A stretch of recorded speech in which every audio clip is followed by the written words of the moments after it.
Baik, kita mencoba mengkaji 4 hal ya dalam pertemuan ini, yaitu sistem, informasi, manajemen, dan dakwah ya. Pertemuan yang lalu kita sudah memberikan pengantar. Saat ini mencoba diperdalam 4 istilah yang terdapat dalam mata kuliah ini, ya mencoba dirangkai ya.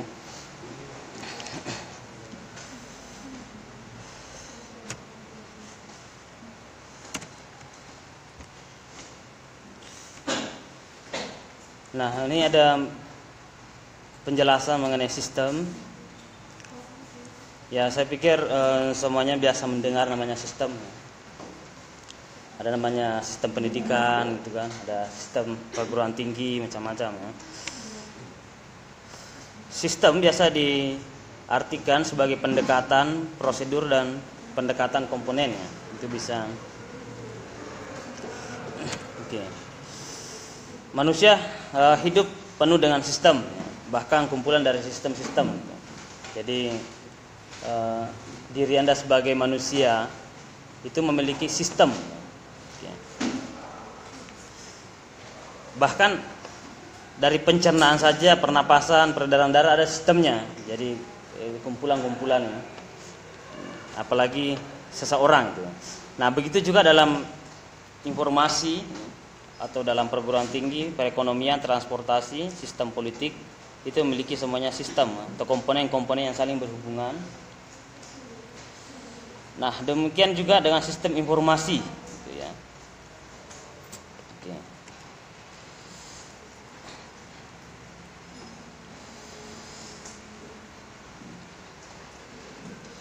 Nah, ada namanya pendekatan prosedur. Sistem didefinisikan yaitu kumpulan dari prosedur-prosedur yang punya tujuan tertentu. Salah satu contoh misalnya akuntansi.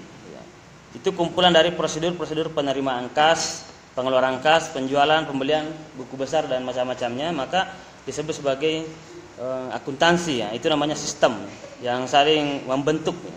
Jadi ada rangkaian elemen-elemen yang membentuk sesuatu, maka disebutlah seperti misalnya akuntansi ya. Itu gabungan dari beberapa prosedur atau kumpulan dari beberapa prosedur.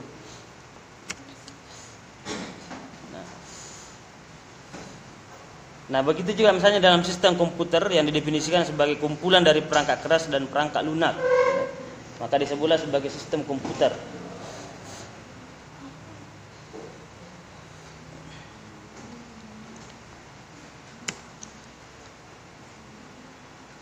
Ada juga yang memberikan definisi yang lain. Sistem adalah seperangkat unsur yang secara teratur saling berkaitan sehingga membentuk suatu totalitas. Jadi namanya sistem itu punya keterkaitan.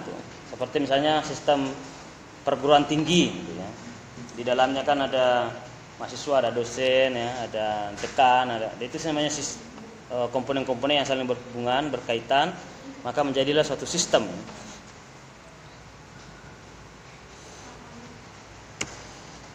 Nah, kemudian informasi.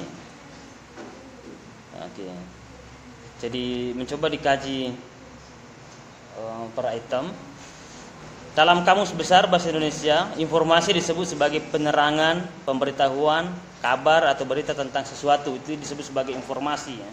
Nah, kalau dalam standar KBBI, ya, ke Kamus Besar Bahasa Indonesia, tapi tentu banyak tokoh-tokoh lain yang memberikan definisi tentang informasi.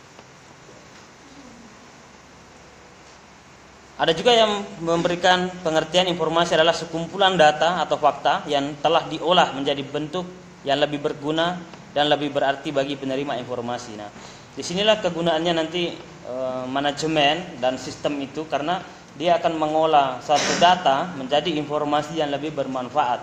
Yang disebut sebagai informasi di sini adalah memberikan kejelasan manfaat bagi penerimanya dalam mengambil suatu keputusan, ya. Itu disebut sebagai informasi. Nah, tapi informasi itu ada karena setelah diolah dari data atau fakta-fakta.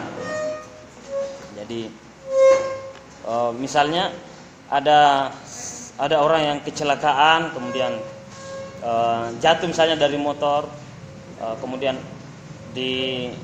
dilihat jam berapa jatuhnya, ya. Ada yang menyaksikan, kemudian motor apa gitu kan, laki-laki atau perempuan ya, statusnya mahasiswa atau pekerja atau dan sebagainya. Nah, itu data ya, itu data. Nah, sekumpulan data itu diolah menjadi informasi nantinya. Jam sekian jatuh motor Yamaha dengan keluaran sekian, platnya sekian, namanya ini. Nah, itu namanya informasi ya. Nah, informasi ini berguna bagi keluarga korban, berguna bagi kepolisian gitu ya, berguna bagi orang yang mengalami kecelakaan. Itu namanya informasi. Informasi ini data-data yang telah dikumpulkan, fakta-fakta yang telah dikumpulkan itu diolah menjadi satu informasi. Nah, tetapi ketika data ini salah olah, ya bisa jadi informasi yang keliru. Nah, ya. Ternyata motor ya yang jatuh tapi diubah ya. Ada kecelakaan becak gitu. Becak misalnya, itu kan berarti sudah membelokkan fakta gitu ya. Nah, itu yang banyak hari ini mungkin disebut sebagai hoax ya. Itu yang banyak yang kita saksikan hari ini karena tidak sesuai antara informasi yang kita terima dengan fakta yang sesungguhnya. Nah, ini adalah PR besar bagi kita.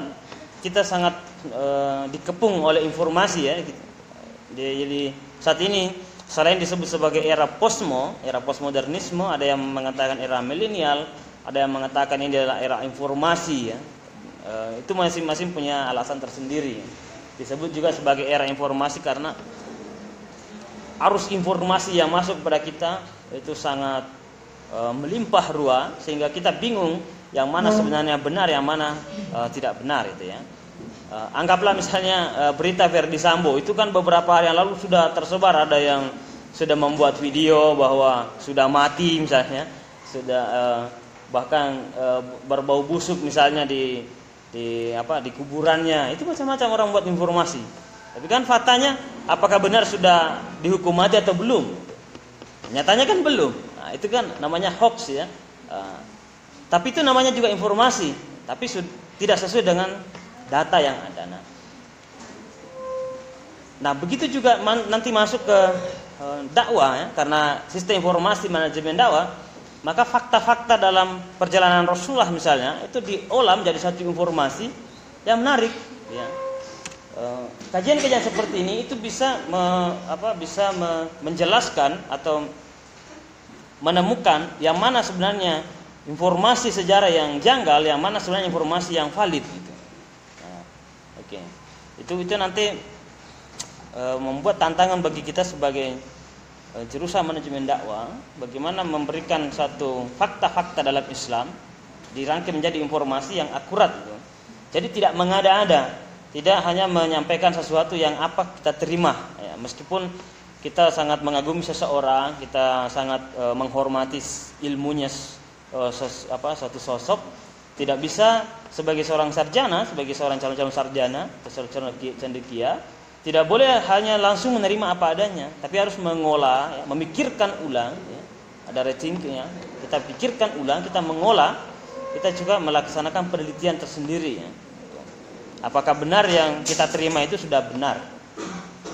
Bisa dengan mengecek beberapa referensi-referensi lain, mencari kesamaannya, dan kalau misalnya banyak yang keliru, itu bisa ditolak maupun diterima ya. Itu tergantung dari kita. Nah, sampai sistem informasi manajemen saja itu sudah diharapkan informasi itu sampai secara benar. Apalagi ditambah dengan dakwah gitu ya. Sistem informasi manajemen dakwah, dia lebih harus hati-hati. Jadi tidak semua sejarah-sejarah Muhammad itu misalnya kita harus terima secara mentah-mentah. Ya, karena penulis-penulis yang lalu itu sekarang banyak ditemukan, itu juga banyak yang menambah-nambah ya. Untuk apa? Supaya memotivasi diri kita. Itu banyak yang ditambah-tambah. Setelah dilakukan penelitian-penelitian ulang, ternyata kok agak ada perbedaan seperti ini ya. Itu macam-macam. Contoh misalnya kita terima sebagai fakta, bukan sebagai fakta, tapi sebagai informasi yang sebelumnya, seperti Nabi Muhammad itu lahir disebut sebagai tahun gajah gitu kan. Tahun gajah. Mengapa disebut sebagai tahun gajah? Kenapa? Ya, katanya ketika Rasulullah itu lahir bertepatan dengan penyerangan Ka'bah oleh pasukan siapa? Ya, yang dipimpin oleh Abraha. Setelah peneliti-peneliti sarjana-sarjana mutakhir mencoba mencari manuskrip-manuskrip kuno yang tersimpan di berbagai belahan dunia, karena peneliti-peneliti hari ini terutama peneliti barat yang sangat giat sekali itu meneliti, tidak semudah itu menerima informasi. Ternyata Abraha itu menyerang Ka'bah itu jauh sebelum Muhammad lahir itu. Artinya jauh lebih duluan Abraha itu menghancurkan Ka'bah, ya, menyerang Ka'bah, kemudian Muhammad itu lahir. Nah, ini yang disebut sebagai informasi yang kita terima. Kita tidak bisa menelan mentah-mentah. Kita harus mencari informasi itu, baik itu ditulis pada ulama-ulama, kitab-kitab terdahulu dan kitab-kitab yang masa sekarang yang telah ditulis, maupun menemukan manuskrip-manuskrip asli, ya, manuskrip kuno. Itu namanya sejarah. Jadi semakin kita menemukan fakta sejarah yang semakin lama, semakin kuno, itu bisa merubah informasi yang kita terima. Nah, sekarang banyak yang meragukan itu, ya, bahwa apakah benar kelahiran Muhammad bertepatan dengan penyerangan Abraha di Ka'bah itu. Ternyata hari ini banyak yang mengatakan itu beda, ya, beda sekali. Sama misalnya dengan informasi yang kita terima, Muhammad memperistri Aisyah dalam umur berapa tahun? Oke, ada yang masih ingat? Ya, ada yang mengatakan 9, ada yang 12, ya. Nah, setelah dilakukan penelitian seperti itu kan beda-beda, ya, informasinya. Nah, itu yang disebut sebagai kita harus berhati-hati, ya, dalam menyampaikan sesuatu, apalagi mata kuliah ini sistem informasi manajemen dakwah, maka informasi yang mesti sampai kepada masyarakat, ya, kepada seseorang harus akurat sesuai dengan fakta yang ada, ya. Oke. Dan susahnya mencari fakta-fakta yang terdahulu. Yang pertama, orang punya kegigihan untuk meneliti, gitu, ya. Yang kedua, punya dana, gitu. Karena peneliti-peneliti mutakhir, ya, terutama di Eropa misalnya, di Barat itu memang punya dana melimpah. Yang kedua, punya gairah yang luar biasa dalam ilmu pengetahuan, gitu, ya. Jadi tidak menerima apa adanya. Beda kita di dunia Muslim, apa yang sudah kita terima dari siapapun, ya, kita sudah terima tanpa kita memikirkan ulang, tanpa kita lalu meng-cross check ulang apakah benar datanya seperti ini. Semuanya kita terima begitu saja, ya. Nah, tantangan sarjana mutakhir ini kita masuk ke era informasi di mana ilmu pengetahuan itu melimpah ruah, ya, yang dulunya kita biasa saja menerima informasi apa adanya, hari ini itu tidak bisa, ya, karena informasi sudah sangat banyak dan informasi yang muncul ke kita itu kadang-kadang dilengkapi dengan data-data historis, ya. Jadi kelengkapan data yang akurat itu yang bisa membuat kita goyah, ya, dalam pemahaman sebelumnya, gitu, kalau tidak siap. Nah, itulah kesarjanaan mutakhir menuntut kita untuk lebih terbuka pada informasi dari manapun dan berusaha bersandar pada fakta, gitu, ya, fakta yang ada, dan melalui dengan informasi-informasi yang lebih akurat, ya, membandingkan beberapa referensi. Oke. Manuskrip misalnya yang ditemukan hari ini itu sudah ada alatnya, ya, sudah ada alatnya bahwa ini sudah ditulis sekitar ribuan tahun, sekian ribu tahun yang lalu, itu bisa, ya. Sekarang kalau manuskrip yang terakhir misalnya ditemui misalnya Al-Quran pertama di dunia yang ditemukan di atas masjid itu, ya, di area yang paling atasnya masjid yang direnovasi di negara tertentu, itu bisa diteliti, ya, menggunakan alat yang luar biasa canggihnya. Itu bisa diteliti sekitar tahun berapa naskah itu ditulis, gitu. Sampai ribuan tahun yang lalu pun itu bisa dilacak, ya, dengan kecanggihan informasi hari ini. Nah, tantangan para dai kontemporer masa kini, dia harus mengkombinasi antara ilmu yang telah dia terima dari gurunya, ya, dari dosennya, dari ulamanya, kiainya, dengan penemuan-penemuan mutakhir itu dengan menggunakan teknologi mutakhir, ya. Nah, kemudian Deliengge, dia salah satu juga pakar di Indonesia yang banyak menulis di Yogyakarta, ya. Ini Deliengge salah satu pakar filsafat, juga salah satu pakar akuntansi, macam-macam, ya, pengetahuannya luar biasa, ya, termasuk sistem informasi manajemen. Deliengge mengatakan keterangan, ya, informasi itu keterangan, rangkaian perkataan, kalimat, gambar, tanda tulis lainnya yang mengandung pengertian buah pikir, ya, pengetahuan atau semacamnya, sehingga pemimpin organisasi dapat menggunakannya untuk mengambil suatu keputusan ya, berdasarkan kenyataan. Jadi baik itu keterangan ya, rangkaian perkataan ya, kalimat atau gambar atau tulisan macam-macamnya juga disebut sebagai informasi manakala itu bisa bermanfaat ya, bisa kita terima gitu. Kemudian pengertian lain dari informasi yaitu data yang diolah menjadi bentuk yang berguna bagi para pemakainya. Itu yang disebut sebagai informasi ya di sini. Hampir semua tokoh sepakat bahwa yang disebut sebagai informasi itu bermanfaat bagi penerimanya gitu. Ya, menurut Kelly ini 2011 ya, dia menulis informasi itu data yang telah diolah menjadi suatu bentuk yang berarti bagi penerimanya dan bermanfaat dalam mengambil suatu keputusan baik saat ini maupun saat mendatang. Itu yang disebut sebagai informasi ya. Oke.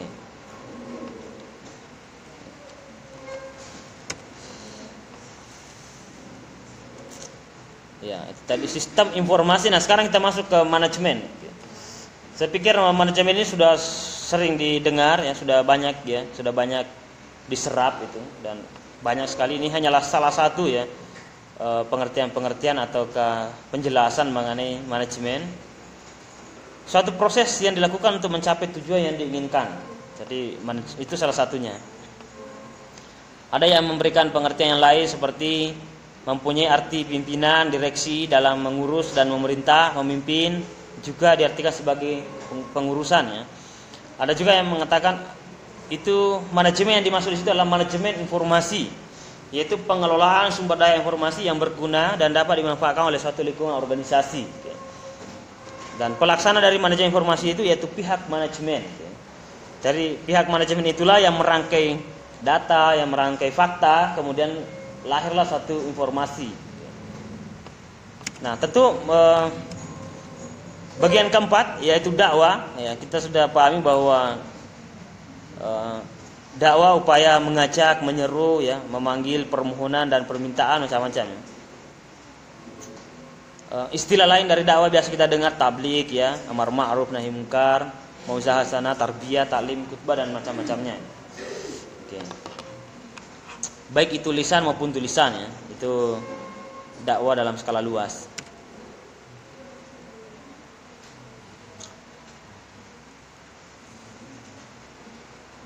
Oke. Kemudian syarat informasi. Jadi informasi itu memiliki syarat. Informasi disebut sebagai informasi ketika memiliki isi, ya, bisa dipahami, bermakna gitu ya. Kita bisa memahami, ya. Ada bentuk, ya, ada ketetapan, kecepatan dan syarat kualitas lainnya, ya. Itu syarat harus dipenuhi informasi ditetapkan oleh pihak pemakai informasi. Oke. Minimal ada isi, ya, ada bentuk. Oke, itu yang sudah disebut sebagai informasi. Kemudian ada karakteristik informasi gitu ya. Nah, ini ada contoh begini. Ini contoh kalimat informasi atau bukan ini? Besok potong ayam untuk dimakan hari ini. Ini sudah benar atau tidak? Ya. Ya? Apanya yang salah? Ya. Besok potong ayam untuk dimakan hari ini. Ya?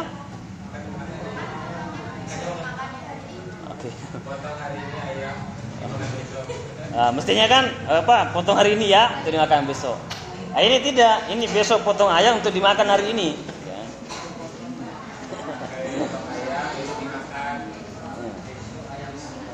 Ini kalimatnya salah atau gimana ya? Informasinya yang salah ya, ataukah kita yang salah menerima informasi? Gitu. Nah, ada yang ada mengatakan informasinya yang salah. Tapi kalau saya rubah satu saja katanya ya. Ini siapa namanya? Siapa? Nisra. Nah, contoh misalnya, Nisra potong ayam untuk dimakan hari ini. Benar apa enggak? Ya? Nah, besok itu kalau nama orang gimana? Ya? Iya ada. Loh, ada orang nama siang, ada orang yang menamakan anaknya malam ya, lahir di malam hari ya.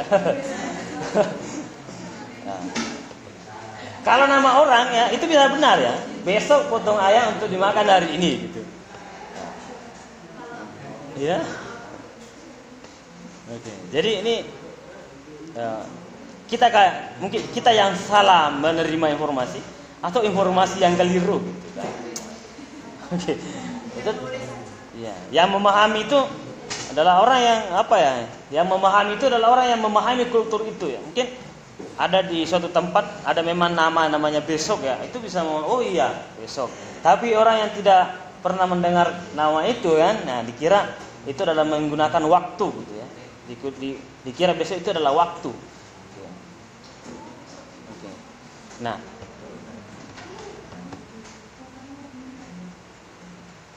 oke. Ini itu namanya informasi yang memiliki makna ya. Jadi informasi ini memiliki makna. Oke.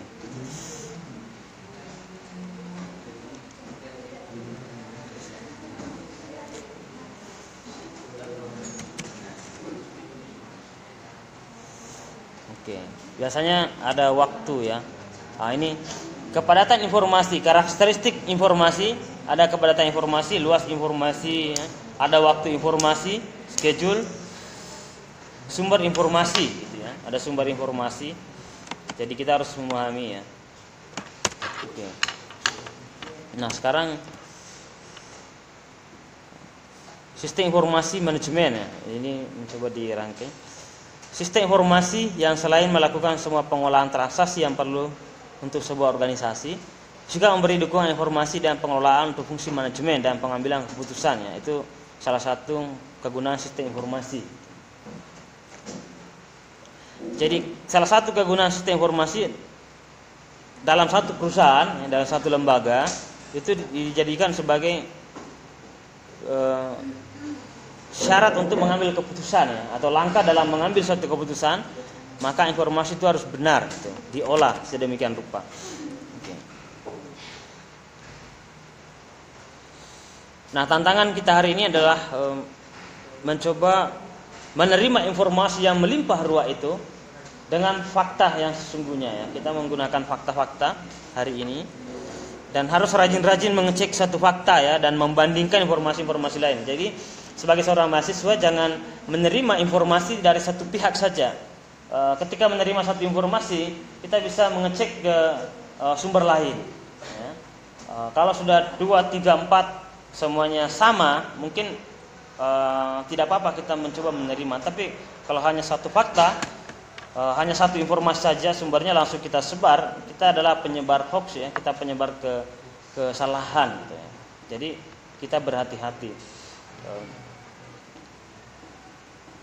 Mungkin hoax hari ini disebut sebagai istilah baru ya. Mungkin dulu ada namanya fitnah, mungkin dulu ada namanya ngerumpi ya, atau menceritakan kejelekan orang lain.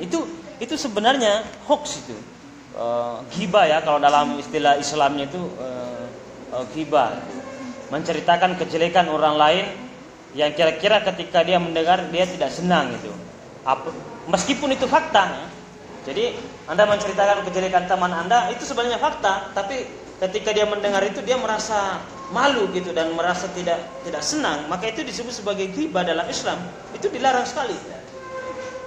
Maka suatu waktu Nabi ditanya, "Ya Rasulullah, mengapa itu dilarang? Bukankah itu sebagai suatu fakta?" Katanya Nabi, justru ketika engkau ceritakan sesuatu yang bukan fakta itu namanya fitnah gitu. Fitnah lebih kejam daripada pembunuhan. Itu kan hadis tuh. Al fitnah itu asal dikenal fitnah itu lebih kejam daripada pembunuhan. Nah, istilah fitnah, ghibah dan sebagainya mungkin sekarang lebih enak kita dengar hoax itu ya. Hoax itu lebih gampang kita pahami, lebih halus bahasanya. Ya. Tapi kalau mau diperdalam ya, hoax itu bisa berisi ghibah, bisa berisi fitnah. Ya. Nah, hari-hari ini hati-hati dalam menyampaikan satu berita ya, sebagai suatu informasi. Sebab kesalahan menyampaikan informasi bisa membuat kesalahan dalam melakukan perhitungan keputusan ya, atau mengambil keputusan.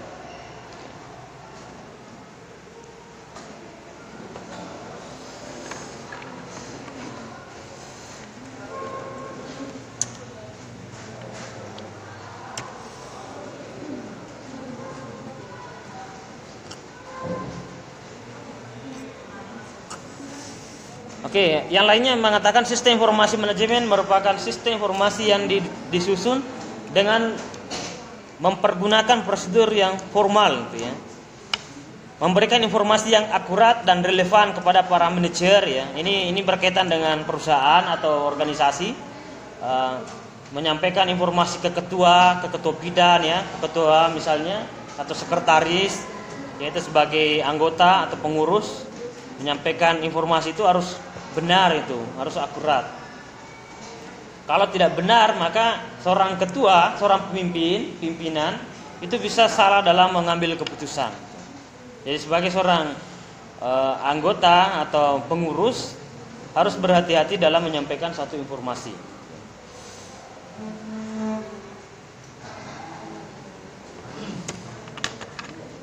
Nah, ini sistem manajemen informasi, ya. Itu proses komunikasi di mana informasi atau masukan, ya, input direkam, disimpan dan diproses untuk menghasilkan output yang berupa keputusan tentang perencanaan, pengoperasian dan pengawasan, ya. Itu menurut Robert G. Murdoch. Dia menulis tentang sistem manajemen informasi. Ini dia balik, ya. Ada sistem informasi manajemen, ada yang memberikan istilah lainnya, itu sistem manajemen informasi. Yang intinya proses komunikasi di mana informasi direkam, disimpan dan diproses untuk menghasilkan output yang terencana. Kemudian sistem informasi manajemen yang lainnya ditulis oleh Joseph F. Kelly. Dia mengatakan perpaduan sumber daya manusia dan sumber daya yang berbasis komputer yang menghasilkan kumpulan, penyimpanan, komunikasi, penggunaan data untuk tujuan operasi manajemen yang efisien serta perencanaan bisnis, ya. Ini dari kalangan bisnis dan manajemen. Dia memberikan pengertian tentang sistem informasi manajemen, yaitu perpaduan sumber daya manusia dan sumber daya berbasis komputer. Jadi itulah kemudian disebut sebagai sistem informasi manajemen ketika ada komunikasi antara manusia dengan menggunakan teknologi, ya. Itu yang disebut sebagai komunikasi, yaitu manusia dengan manusia, manusia dengan mesin, mesin dengan mesin. Yang sudah dibahas pertemuan lalu. Oke. Nah, kalau ini perpaduan antara sumber daya manusia dan sumber daya berbasis komputer, kemudian diolah, ya, menjadi sesuatu informasi.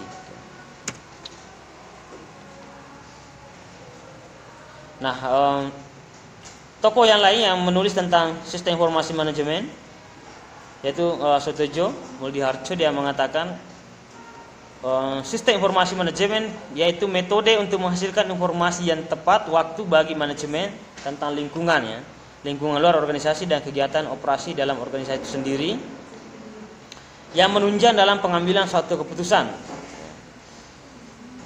Jadi hampir sama saja, ya, yang penjelasan dari berbagai tokoh ini mengenai sistem informasi manajemen, dan itu makin diperdalam nantinya di kelompok 1 dan 2 yang sudah dibagi temanya. Itu akan diperdalam semua sampai ke kelompok 12, ya, mengenai sistem informasi manajemen ini. Ini hanyalah mengantar saja pada kesempatan ini, nanti diperdalam saja.